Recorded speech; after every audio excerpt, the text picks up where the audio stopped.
தலைவனுக்கான தகுதி. கண்காணிப்பை விரும்புகிறவன் நல்ல வேலையை விரும்புகிறான். இது உண்மையான வார்த்தை.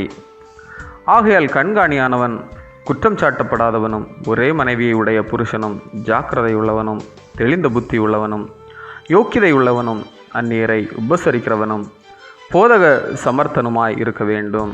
அவன் மதுபான பிரியவனும், அடிக்கிறவனும், இழிவான ஆதாயத்தை இச்சிக்கிறவனாய் இராமல் பொறுமை உள்ளவனும், சண்டை பண்ணாதவனும், பண ஆசை இல்லாதவனுமாய் இருந்து. 1 தீமோத்தேயு 3:1-2-3.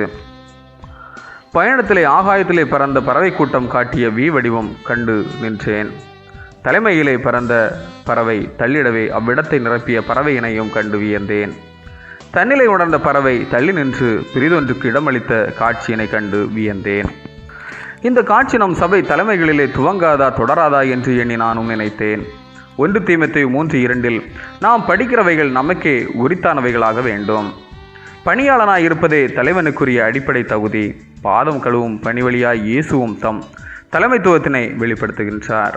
இதையே தொடர்ந்திட தம் அடியவருக்கும் அறிவுறுத்துகின்றார். தலைவன் என்ற சொல்லுக்கு தலைமை பொறுப்பை வகிப்பவன் என்பது பொருள். சமூகத்திலும் சரி, குடும்பத்திலும் சரி, திருச்சபையிலும் சரி, தலைமை பொறுப்பை வகுக்கும் எவரும் 1 தீமோத்தேயு 3:1-7 வரை உள்ள திருமறை பகுதியின் அடிப்படையில் தரப்பட்டுள்ள கட்டளைகளுக்கு கீழ்ப்படிந்து நடக்க வேண்டும். அப்பொழுது தலைவனை பின்பற்றுகின்ற மக்களும் நற்சாட்சி பெற்றவர்களாய் இருப்பார்கள். ஆமென். இந்த நாள் உங்களுக்கு இனிய நாளாக மலரட்டும்.